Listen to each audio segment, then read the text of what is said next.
this beautiful Wednesday afternoon in one beautiful community, and this is a very special day, as you'll see as this unfolds. I first would like to introduce some people up here to my right. Of course, everyone knows Senator Carlos Cisneros. To my left is Dr. Kate O'Neill. We have a good buddy of mine, George O'Neill, at the end over here. And last but certainly not least, we have Ed and Trudy Healy, who we have on the side over here. Thank you guys for being here. I'd also like to represent I introduce our representative, Bobby Gonzalez. And I saw from the town of Taos, we have Councilmember Fritz Hahn and I think Darian Fernandez. There you are. Taos County Commissioner Candace O'Donnell. The manager Leandro Cordova and our deputy manager Brent Jaramillo. Thank you guys for being here. From our school board, we have member Mark Flores. Mark. And me over here, we have Jim Sanborn. He's actually the president of the school board. And from UNM-Taos, we also have Mario Suazo, Bill Camille, and Luis Moya. Okay. From the New Mexico Acequia Association, we have Mary Mascareñas. Where are you, Mary? There you go. And from the New Mexico Land Grant Council, we have Arturo Archuleta and Juan Santos. If I have missed anybody, there's many parciantes of all of our acequias and from our land grants throughout the audience. This is a very special time for you, and welcome and thank you for being here today. Well, you know, this all kind of started one afternoon. I'm at home, and Dr. O'Neill gives me a call and says, I was talking to Senator Cisneros, and we came up with an idea, and we need a little bit of help.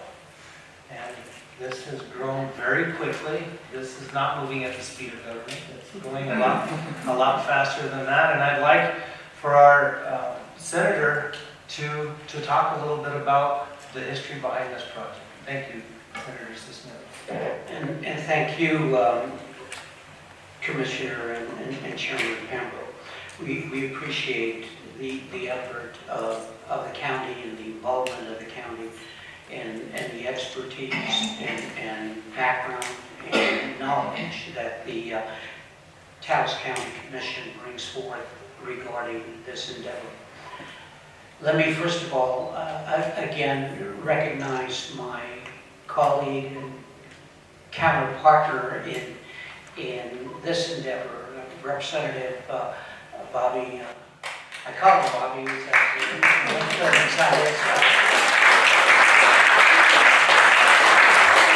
Bobby was not just instrumental in construing the idea, but he was also involved in ensuring that we get funding for it from the state of New Mexico. So it's clearly an important contributor to this endeavor, and we appreciate his involvement and his dedication to the communities in Taos County and northern New Mexico.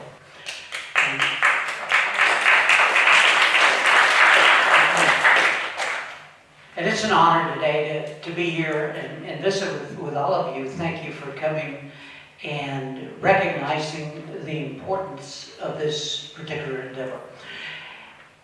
Historically, in my tenure in the legislature, and I just completed 30 years and get ready to go another 30.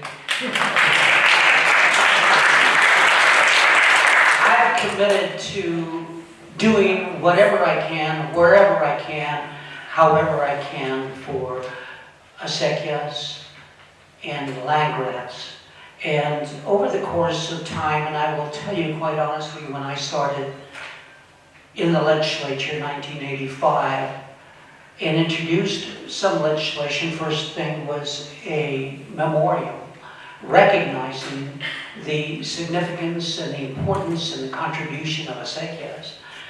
Members of the Senate were asking me what an acequia was. And that idea kind of unfolded over time. Today, let me assure you that more members of the legislative body recognize not just what an acequia is, but most importantly, they recognize the contribution, the importance, the history, the tradition of land grants in the state of New Mexico. Today we've got an interim committee that does nothing but study the issue of land grants in New Mexico.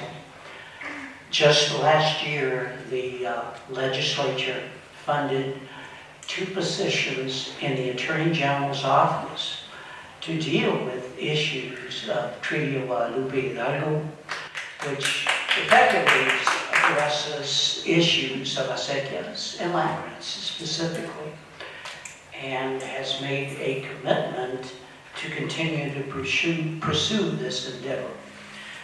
Locally, we always recognize the potential of the loss of the history, the loss of documents crucial to the development of our political subdivisions of acequias, but also of our land grants.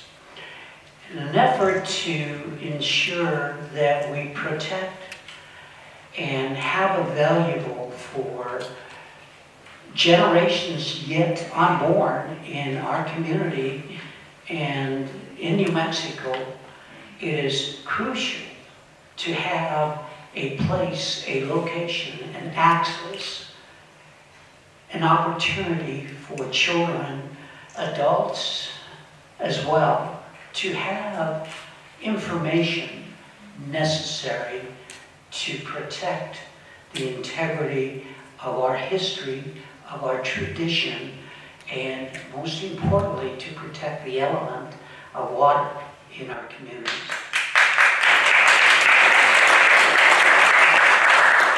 So for that endeavor, it requires a place, a location.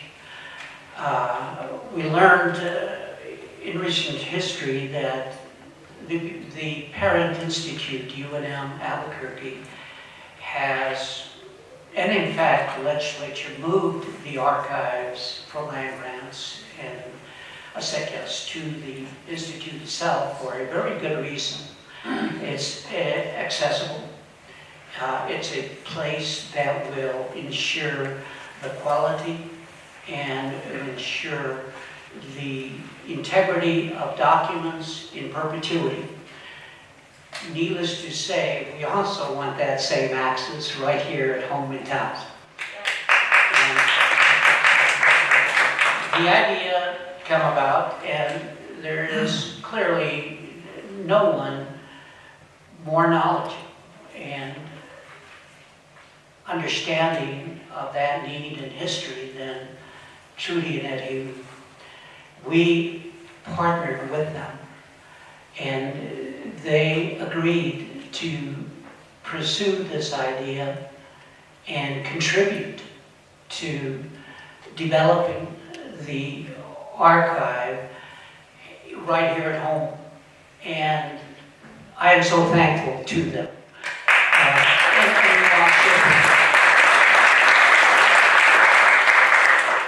In particular today, the state of New Mexico is in an economic crisis, and it's going to take many years before we overcome that. And it will require the contribution of individuals, not just state government, but the hard work of the county commission, the hard work of our own UNM-Taos, and the continuing support of all of you. All of you have some connection to land grants. you have connection to a seculars, physically, literally, in document form. You can, and we hope you will, contribute as well to this endeavor. And it will be not only yours to use, but also for your children, your grandchildren, and children that are yet to be born in our community. So I hope you continue to be supportive. Continue with bringing forth your ideas, your documents, and your history, and your knowledge, so that folks who have an interest, who have a desire to learn our history and our tradition, will learn from what you know. And we appreciate that. Thank you again, Chairman Framber. We truly appreciate the county's lead in this. We appreciate UNM-Taos taking the inevitable opportunity to educate generations. And in particular, again, I want to thank Representative Gonzalez and the Healys for their contribution. And thank you so much for doing this.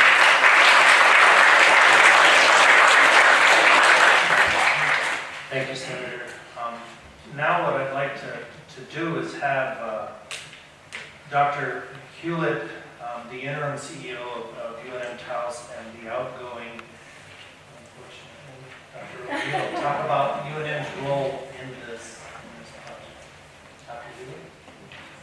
Thank you, Chairman Framber.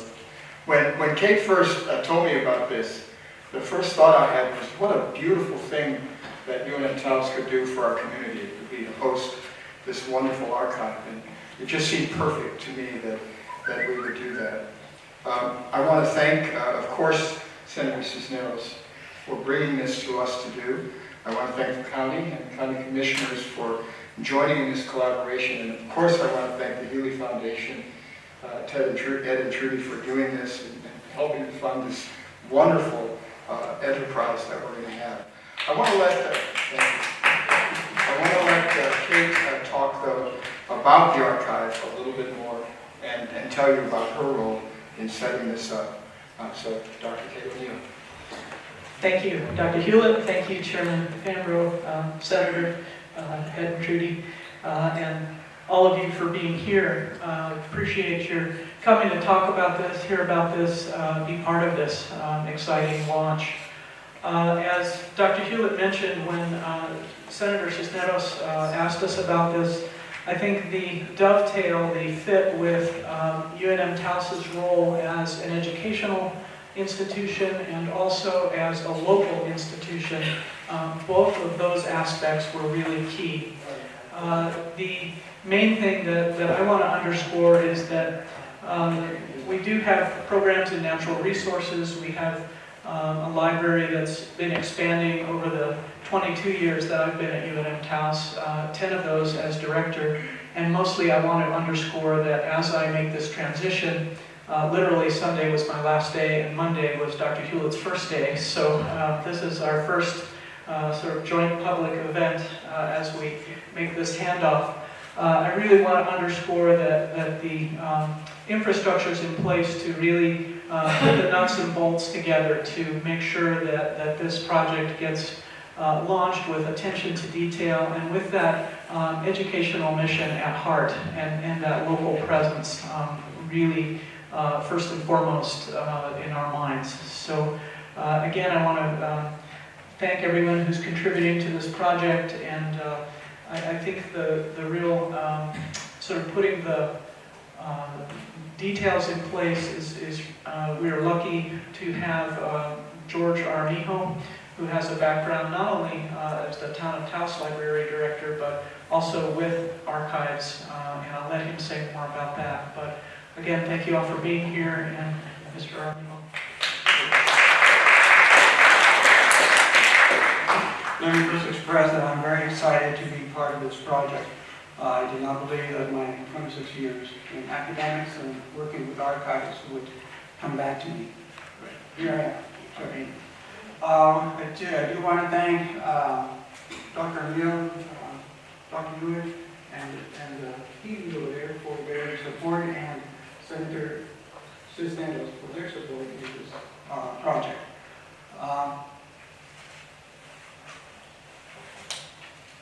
The archives is a very important center. It's dedicated to preserving current and historical documents and media related to land grants, water, and executive culture, and use in this part of northern of Mexico. The archives is designed to provide access and preserve documents for the future. We are looking at doing partnerships with area communities, which will provide an opportunity to gather and preserve many of these papers, maps, pamphlets, personal diaries, books, digitized materials, and ledgers. We have a lot of documents out there that are housed by families. They're in different parts of New Mexico, and so we like to gather those documents and preserve them and bring them into one area to provide easier and sustainable access. There are multiple executive documents that are scattered in northern New Mexico, along with many of the land grant documents that govern the ownership, costs, family responsibilities, inherited lands, timelines, and use of water within the local and rural communities. The land grant documents are in pretty much the same boat, with being held by families, or oftentimes there are multiple municipal agencies, government agencies, state agencies, county, and it'd be nice if we were able to gather some of those documents and bring them within one access point.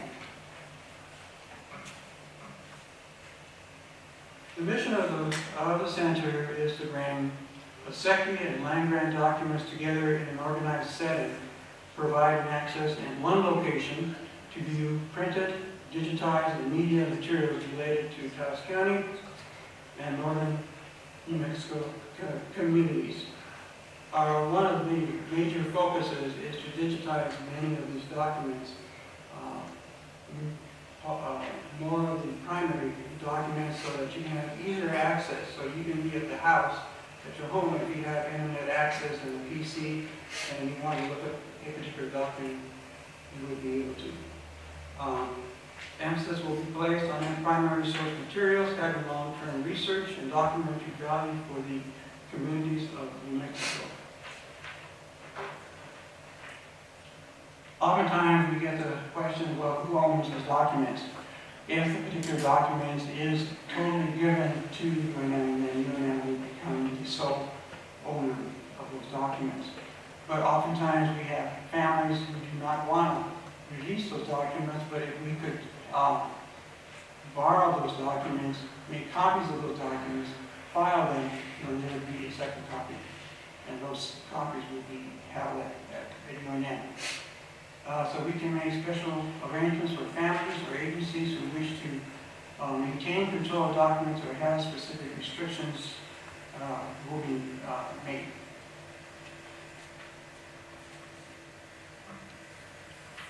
One of the critical things in doing an archive is that you have a lot of data and you input those data, but you have to get the data out of it also.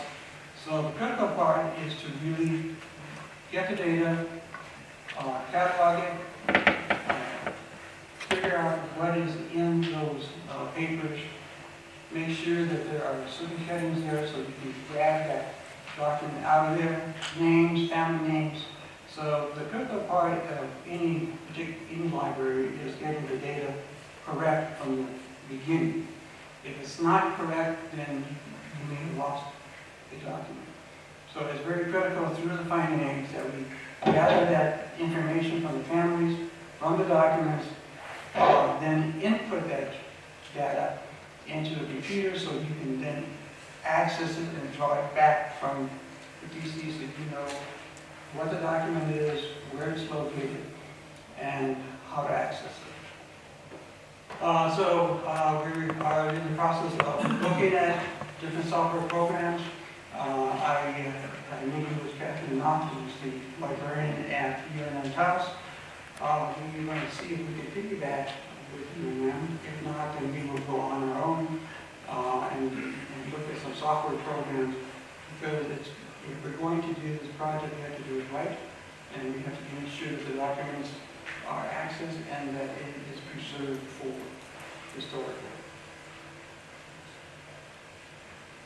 Thank you, George. Now I'd like to hear, well, first off, you know, there's a couple of people here to my right that really care about the water, really care about Taos County, the land, the people.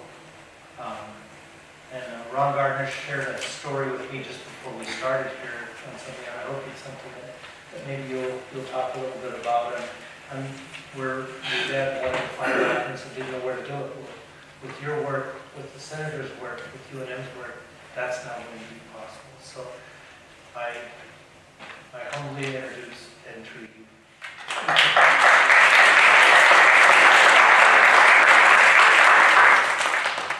Well, I'm going to introduce Trudy. We got involved in politics in the 90s, as Mary knows. And when Governor Bill Richardson was elected, Trudy went on to he appointed her to the Water Trust Board. And that was quite a growing experience for her. When she first went to the Capitol, she introduced herself as the Mayordomo's daughter. Her father, One-Eye Valerio, had been a Mayordomo in Ranchos for 40-some years. Well, the Water Trust Board at that time was a very special organization. It was new. It consisted of the cabinet secretaries and appointed members. And this peer group elected Trudy the treasurer for a number of years. And she ended up serving on the Water Trust Board for 10 years. That gave her a great overview of water in New Mexico. And some real magic happened on the Water Trust Board, and some consensus were created that got some things done. And by the end of her 10 years, they'd given away over $300 million.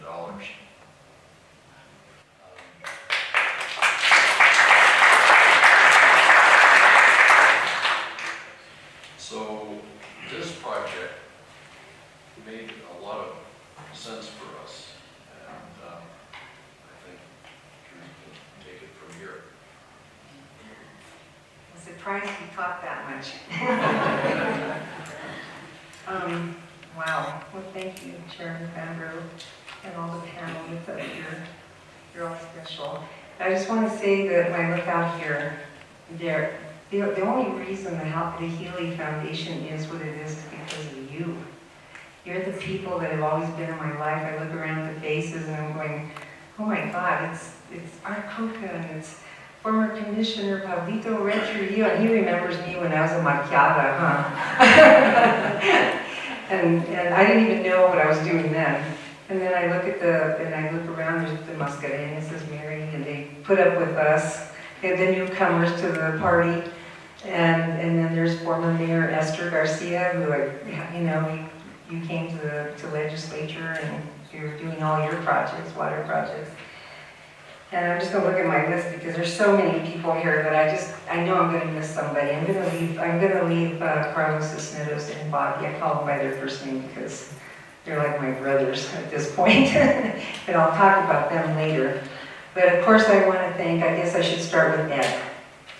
Ed listened to me when I come home and I tell him, we gotta get money to water. water because nobody else is. And when the Business Weekly came out in New Mexico, we were the only foundation in all of New Mexico to give to land and water issues. And that took a lot of years to do, and Ed was mainly Ed listening to what the needs of New Mexico was, and through him, I was able to help out all of New Mexico, not just northern New Mexico, but I was even able to help out the farmers in Las Cruces and all the way through. I want to thank Kate and Mario, and that's when we first met for lunch with the senator. And I looked at Mario and I thought, oh my God, I've known Mario for like 35 years maybe, when we both lived in Valmota. And I thought, who would have thought that we would have been doing this now? I mean, it's just, because I know we both worked cattle, and he'd go and his father-in-law at the time had a ranch, and we were on a ranch next to him. And so, this is just a great thing that we're doing for ranchers and farmers. I've got to thank Ron Gardner. I wouldn't even know anything about water if it wasn't for Ron. He literally helped me through. I'd call him up and I'd scream at him and he'd scream at me. And we'd do all these things and he'd try to get it through my head on how it works. And gosh, like I said, when the governor called and appointed me to the Water Trust Board, I swear I didn't know anything about water. I was like, oh my God, there's meetings in the morning and I don't even know I don't know anything but how many cups of water there is to tortillas. And I didn't even have time to read books on it. So I knew I was going to have to make this up as I went along. But then when I got to the state level, and I know both Carlos and Bobby will agree with me, there is no experts in water, so I got to make up a lot of it. And they helped me. This is why they became my brothers, because I could talk them into anything.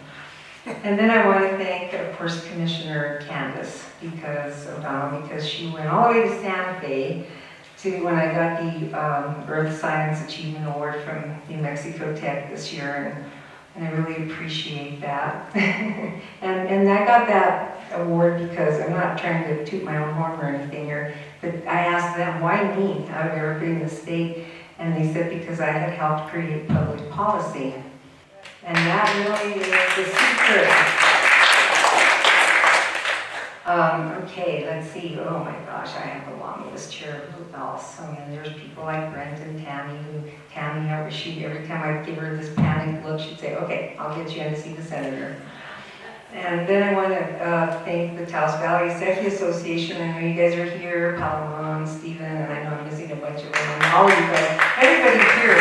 I think I might have a story about almost everybody here because you're all just really, really special. Obviously, out of all the Taos County here, the ones that are sitting here on an afternoon, we should be at work. Carlos back there, we've gone way back to forever, back to Central. Falcons. And then Moises and Erlinda Lacombe, my neighbors.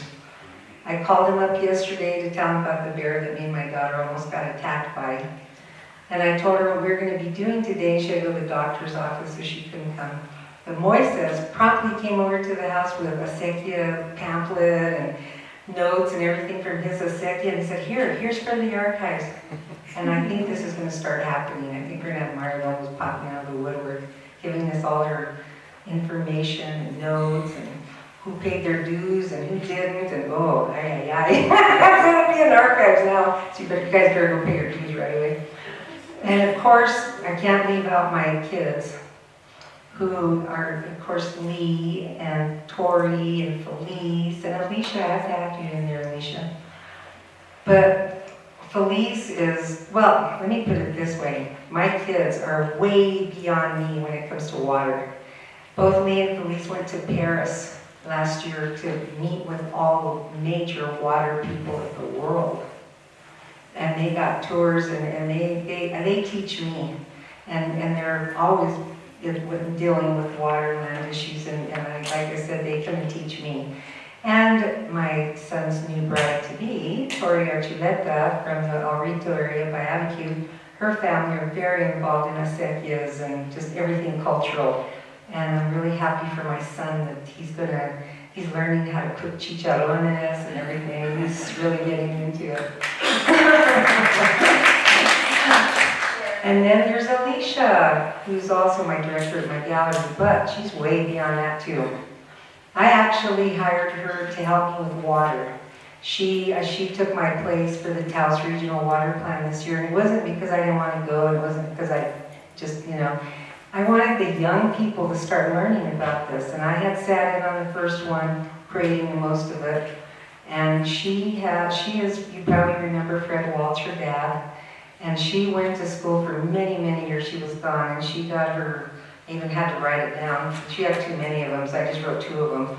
And she got her master's in public health and environment and occupational health, and then she has a graduate certificate in water policy.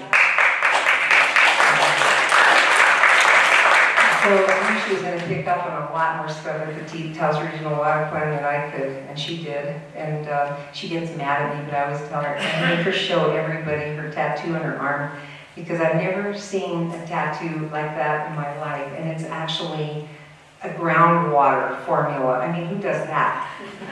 Yeah, it's like not skulls or anything like that. So it's pretty amazing. But I wrote a little something down. And it's, I don't know, it's just something that came to me. But I always have to start with my mom and dad when I speak about water. Land and water was always the subjects at the kitchen table. My dad had been a mayordomo 2 seculas for 44 years in Rochester, Taos area. My mom helped coordinate and kept records of who had or hadn't paid their ditch dues. Mom also helped by putting out fires when people had disputes over the water. They did that till the day they both died. To understand why this space for archives is so important and is such a milestone is to understand how it created itself.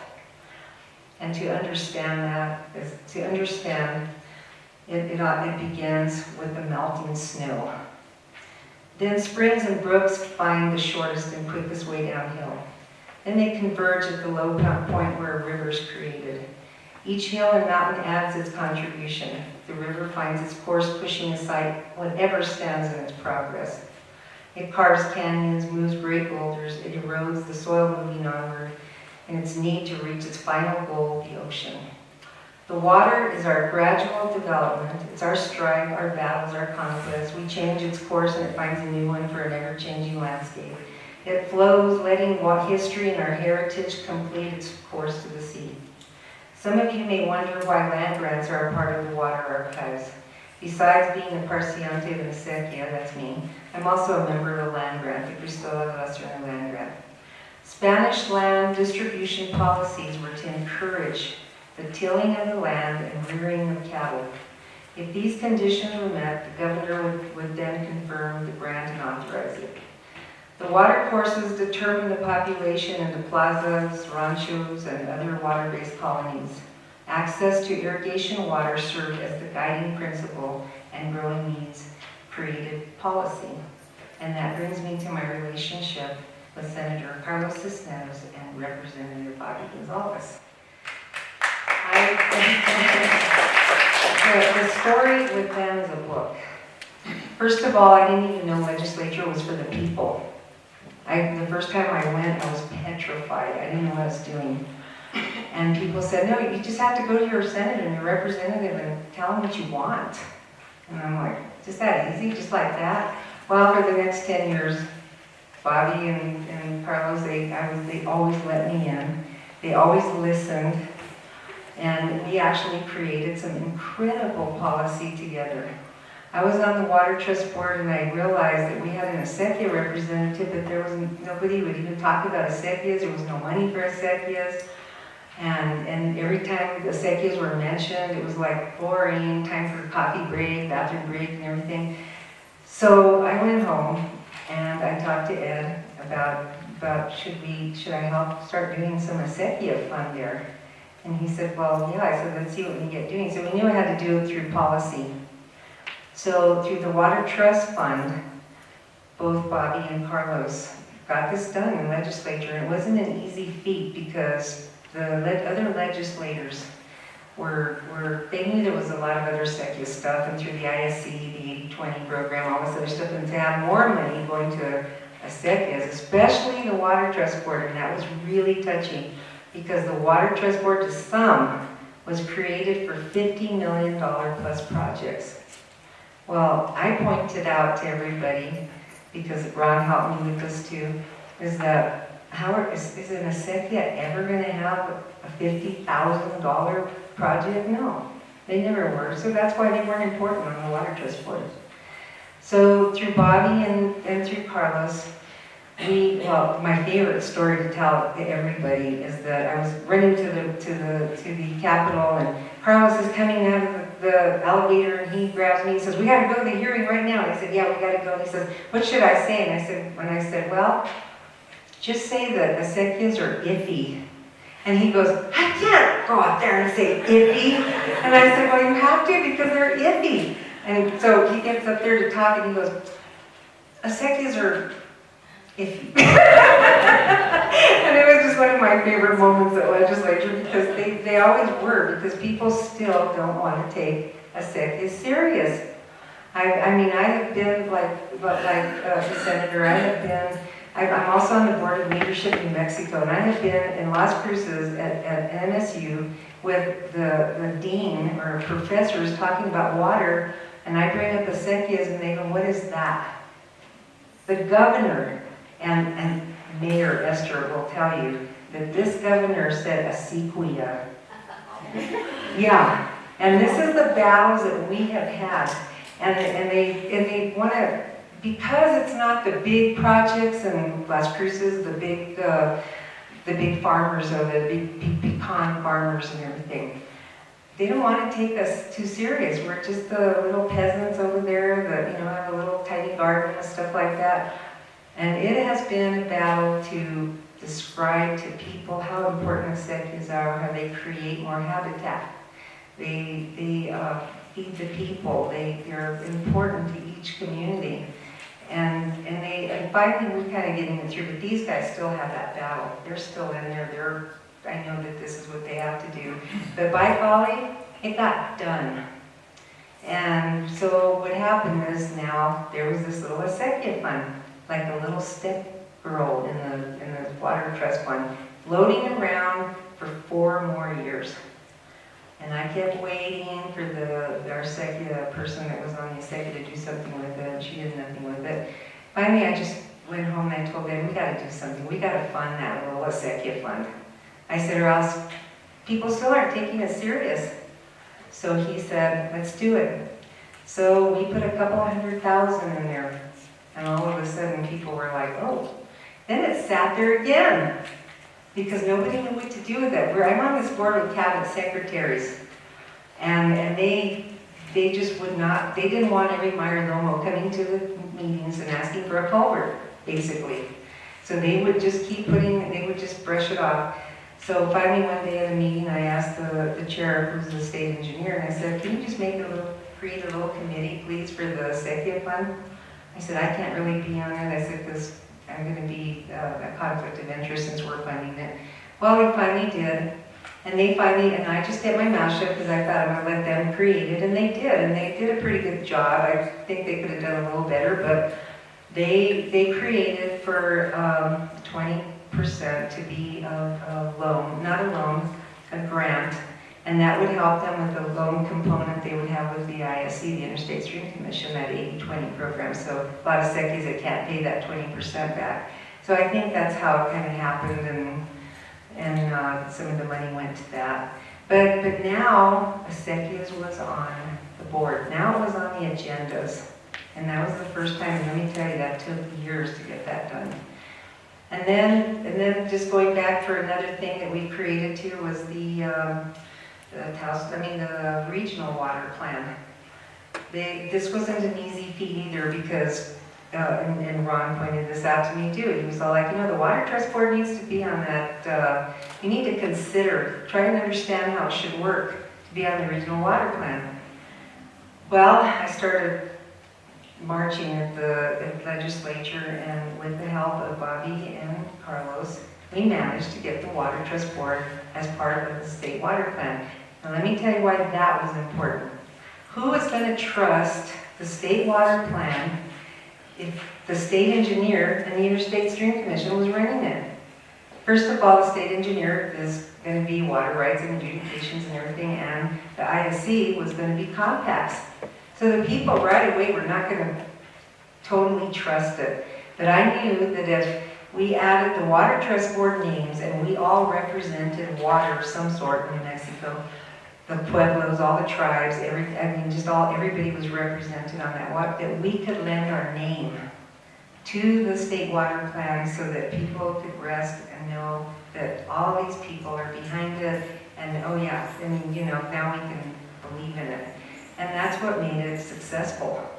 And I know that there's, I think the lady here is from the Taos News that had written an article. She was supposed to interview me and I didn't get to see her, but she had a question for me. Do you think the regional water plan will make it? Will it be really implemented? Well, that was a really good question.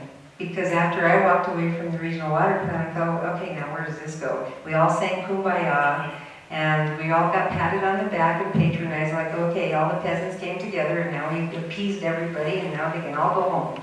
So I thought, what are we going to do with this region? So I created policy on the Water Trust Board that if you bring us an application for money, and we're talking in the millions, now you have to mark a box that says, this is part of the regional water plan in my area.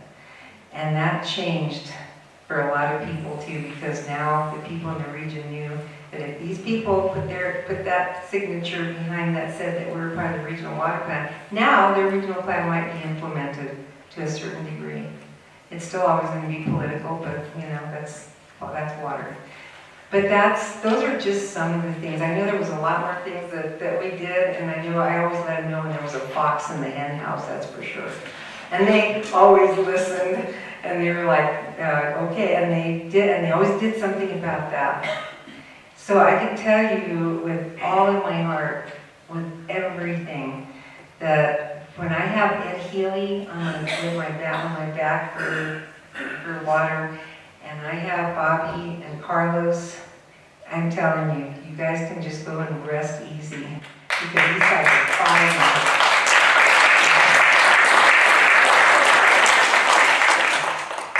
Thank you very much. Now, we get to unveil the sign. Representative Gonzalez, would you come up and join us here? The Healy's, the Senator, Dr. O'Neill.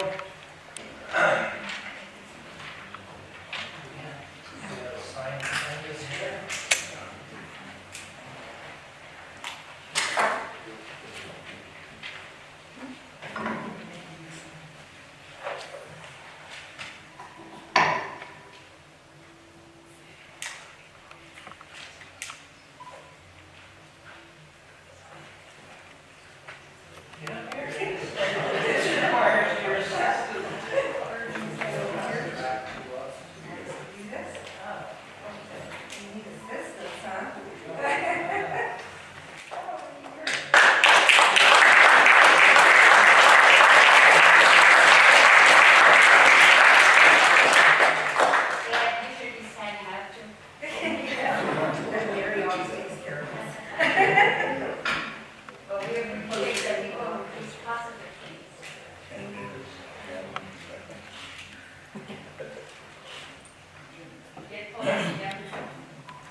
That's exactly what I wanted to say, Mary. You hit the nail on the head right there. This is cooperation and to talk about the politics, but this is where that doesn't get in the way. This is what's good for us, for all of us. So thank you all for being here.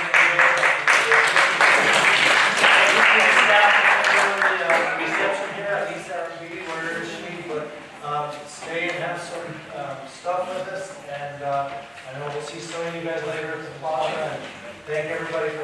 today.